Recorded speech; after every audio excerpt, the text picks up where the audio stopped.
Antes de avançarmos para a preparação do nosso ambiente de desenvolvimento, é fundamental percebermos o que é que está envolvido no desenvolvimento de aplicações mobile. Quando nós queremos desenvolver aplicações para o mundo das tecnologias de informação, um dos primeiros desafios que nós temos que detectar é, de facto, o que é que nós vamos fazer, ou para que é que nós vamos criar uma aplicação. Se ela se destina a ser uma aplicação desktop, se queremos fazer uma página web, ou se queremos fazer uma aplicação que seja utilizada nos dispositivos mobile.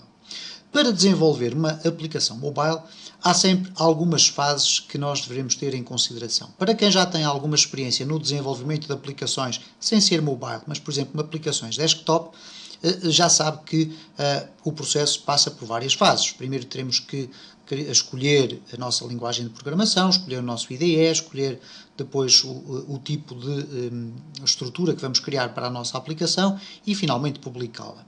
No caso concreto, por exemplo, da criação de uma página de internet, a circunstância é ligeiramente diferente. Nós temos que escrever também o código de programação da nossa linguagem e depois temos que carregá-lo para um servidor web.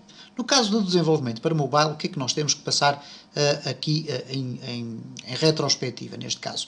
O que nós temos que fazer é, de facto, escolher uma plataforma, à semelhança do que acontece com as experiências que tivemos em criar aplicações para desktop, e neste caso, escolher a plataforma, escolher a framework. Isto é, vamos fazer uma aplicação com que finalidade e fundamentalmente, para que tipo de dispositivo. E a questão que se coloca sempre ao desenvolvedor é, de facto, escolher qual é a plataforma de destino da sua aplicação. Depois, consoante essa escolha, vamos escolher o nosso ambiente de desenvolvimento. Tive a ocasião de dizer no vídeo anterior desta série que no caso do Xamarin, nós podemos utilizar o Xamarin Studio e podemos utilizar o Visual Studio. Nesta playlist vou utilizar o Visual Studio. Depois, obviamente, termos todo o nosso ambiente preparado, começamos por preparar o projeto da nossa aplicação. Configurar as pastas, as target frameworks, etc. Configurar todo aquilo que é o alicerce para o desenvolvimento da nossa aplicação. E depois começamos a fazer o desenvolvimento da aplicação propriamente dita.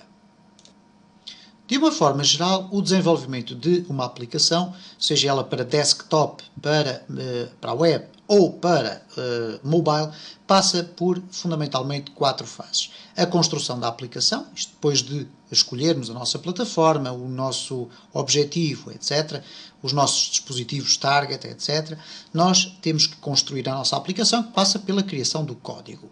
No mesmo instante em que nós estamos a escrever o código, nós vamos passar pelos 2 processos seguintes, que é a correção do código, através de um debug.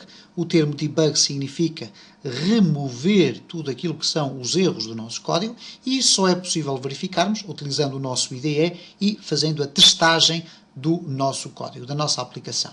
Aqui entram, de facto, fatores que distinguem as diferentes plataformas. Se eu estou a desenvolver para uma página de internet, por exemplo, o que vai acontecer é que eu tenho que criar um ambiente que me permita simular a visita de páginas de internet. E eu poderei fazê-lo, por exemplo, utilizando um servidor web, no qual eu vou carregando através de uma ligação de internet, carregando para lá os meus ficheiros, mas existem outras alternativas. Por exemplo, quando estamos a programar em PHP, poderemos criar ou transformar o nosso computador num servidor web para podermos testar como se a nossa página estivesse carregada na internet. Por outro lado, se estivermos a escrever uma aplicação que se vai destinar a uma aplicação desktop, nós podemos de imediato testá-la no nosso próprio computador, porque tem o sistema Windows instalado, ou se estivéssemos a utilizar o iOS, estivéssemos a codificar ou fazer código de programação para desktop para um Macintosh, então nós podíamos testar de imediato essa aplicação desktop. No caso do mobile, há aqui uma diferença. É que nós fazemos o desenvolvimento da nossa aplicação num PC, seja ele um Mac, ou seja, então, um PC com o sistema operativo Windows, mas temos que testar a nossa aplicação num dispositivo móvel, seja ele um tablet ou um smartphone. Ora, neste caso concreto, para nós podermos testar a nossa aplicação, nós podemos utilizar 2 metodologias. Ou podemos escolher um ambiente de emulador, isto é, criar um mecanismo que vai simular um dispositivo móvel, seja ele o tablet ou o smartphone, ou podemos, inclusive, testar a nossa aplicação nos dispositivos físicos. Se nós temos um smartphone ou um tablet, nós podemos fazer esse tipo de teste. Ora, no caso concreto do desenvolvimento desta playlist, o que é que vai acontecer? Eu vou procurar demonstrar a execução do nosso código em dispositivos de emulação. Eu vou explicar, no entanto, lá mais para a frente, como é que nós podemos usar os nossos dispositivos para podermos testar as nossas aplicações.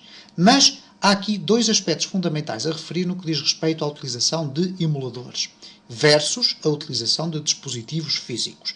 Quando eu falo do dispositivo físico, estou a falar do smartphone e do tablet que eu possuo. Okay? Ora, se eu tenho um smartphone com uma determinada resolução ou com um determinado conjunto de capacidades, obviamente que eu só vou conseguir testar num tipo de dispositivo.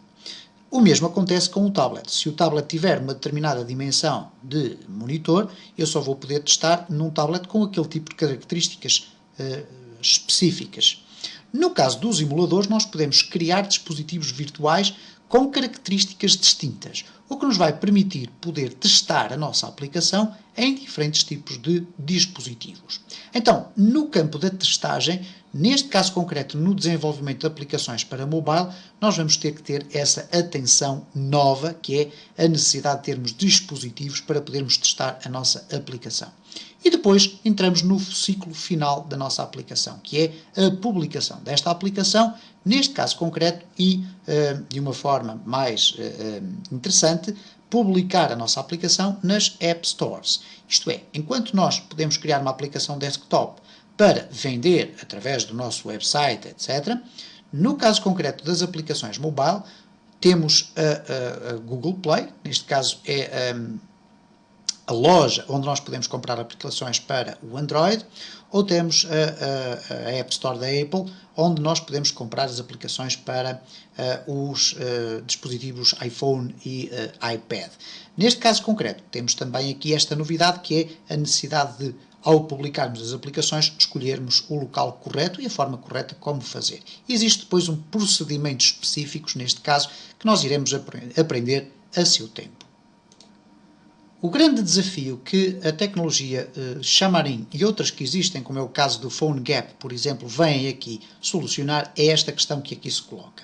Quando nós escolhemos uma framework, ou decidimos fazer, neste caso, para sermos um pouco mais básicos na linguagem, escolher um tipo de aplicação e um tipo de dispositivo para o qual queremos desenvolver a aplicação, temos sempre este enorme desafio pela frente. Se nós queremos desenvolver para Android, nós deveremos tendencialmente desenvolver com a sua plataforma nativa. Isto é, se queremos apenas fazer uma aplicação para o sistema operativo Android, então vamos utilizar aquilo que é a plataforma nativa dele. Isto é, a plataforma mais frequentemente usada, que é, neste caso, o Android SDK e Java.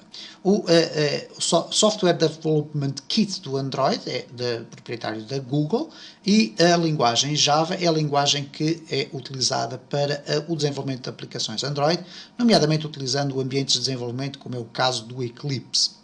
No caso do iOS, temos também o iOS SDK e a linguagem Objective-C ou a linguagem Swift. São linguagens proprietárias da Apple e que, neste caso, nós teríamos que utilizar se a nossa aplicação fosse destinada a iPhones ou iPads. No caso dos dispositivos móveis Windows, temos ainda uma tripla dificuldade, porque o Windows App SDK ou SDK pode ser utilizado com diferentes linguagens, o caso do F Sharp, o Visual Basic, o C Sharp, etc. Nesta circunstância nós vamos utilizar o C Sharp. No entanto, o grande desafio que aqui está é, de facto, se nós quisermos desenvolver nativamente para cada uma destas aplicações, ou destes dispositivos, perdão, eu teria que fazer 3 aplicações diferentes e, para além disso, com um grau de dificuldade muito grande, porque iria ter que ter conhecimentos sólidos sobre a utilização de cada uma destas plataformas. Então, neste caso, o Xamarin vem resolver esta dificuldade, mas, no entanto, pode ser criada aqui uma outra discussão. É assim, ok, se eu então quero desenvolver aplicações para 3 plataformas, mas não quero estar a aprender uma delas, eu posso, por exemplo, tentar desenvolver um website. ok? Aquilo que se chama um responsive website, isto é, um website cujo conteúdo seja adaptado a qualquer tipo de plataforma, isto é, a qualquer tipo de ecrã. Ok, fantástico, eu posso desenvolver uma aplicação web que seja responsiva, neste caso que se consiga adaptar em termos de conteúdo aos monitores diferentes de um tablet ou de um smartphone ou até de um PC e tenho o meu problema resolvido. No entanto, uma aplicação web, por exemplo, não tem acesso ao sistema GPS, ou não tem acesso ao sistema de execução de chamadas, ou não tem acesso à galeria de fotografias ou aos contactos do nosso smartphone, por exemplo. E, portanto, vamos estar a restringir já as potencialidades da nossa própria aplicação. Se a nossa aplicação não tem como objetivo utilizar esse tipo de ferramentas ou de dispositivos dos smartphones, por exemplo, então nós podemos equacionar desenvolver um website. Existem depois um tipo de aplicações intermédias que são o que são chamados os wrappers. E os wrappers, basicamente o termo wrapper significa englobar, colocar em torno de, ou inserir dentro de. O wrapper basicamente é o quê? É a possibilidade de nós criarmos um website, mas criarmos uma aplicação que depois vai servir como se tratasse de um navegador de internet. Um navegador de internet embebido dentro do nosso dispositivo e que depois vai carregar os ficheiros da nossa aplicação através da internet. Portanto, visualizar um website a partir de uma aplicação que nós podemos publicar inclusive nas App Stores. Qual é a grande diferença entre desenvolver um website ou desenvolver uma aplicação wrapper? É que ao desenvolvermos um website nós podemos acedê-lo através de um PC ou através dos dispositivos móveis, utilizando para isso um simples browser do nosso dispositivo. Não temos que desenvolver uma aplicação nativa para o nosso dispositivo. E isso vai implicar que a nossa aplicação, neste caso o nosso website, não esteja à venda na App Store. Quando nós queremos colocar o nosso dispositivo na App Store e queremos utilizar uma versão intermédia, podemos criar uma aplicação wrapper, isto é, uma aplicação que vai então mostrar o nosso website dentro dessa mesma aplicação. E essa aí já poderá ser vendida na App Store. Ou então podemos escolher aquilo que o Xamarin nos permite desenvolver, que é uma aplicação cross-platform. Vamos com o Xamarin conseguir desenvolver aplicações que de facto são para correr no Android, por exemplo, okay? Ou seriam para correr no iOS se fôssemos desenvolver para iOS, e essas aplicações são aplicações consideradas como nativas. Embora não tenha sido desenvolvido com o Android SDK e a tecnologia Java, o Xamarin funciona como uma aplicação nativa e, portanto, nós podemos publicar as nossas aplicações na App Store e os utilizadores podem descarregar, comprar a nossa aplicação pode ter publicidade e, portanto, podemos tirar rendimento da nossa aplicação como se tivéssemos desenvolvido a mesma a partir do seu código nativo.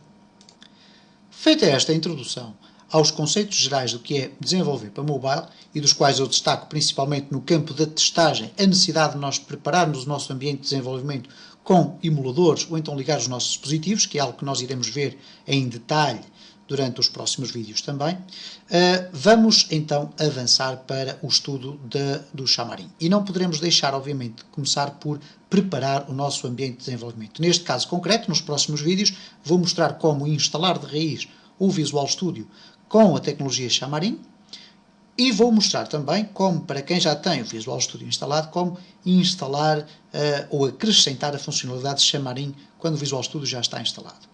Vou depois mostrar também, em vídeos posteriores, como é que nós devemos preparar, neste caso, para Android, o nosso ambiente de desenvolvimento para que possamos ter simultaneamente as plataformas do Android com as diferentes versões que nós temos do Android e também a preparação de emuladores que nos vão permitir então testar as nossas aplicações. Se você gosta de linguagens de programação, multimédia e aprender a trabalhar com software, subscreva este canal, coloque um like neste vídeo, deixe o seu comentário porque vai ter vídeos novos todos os dias.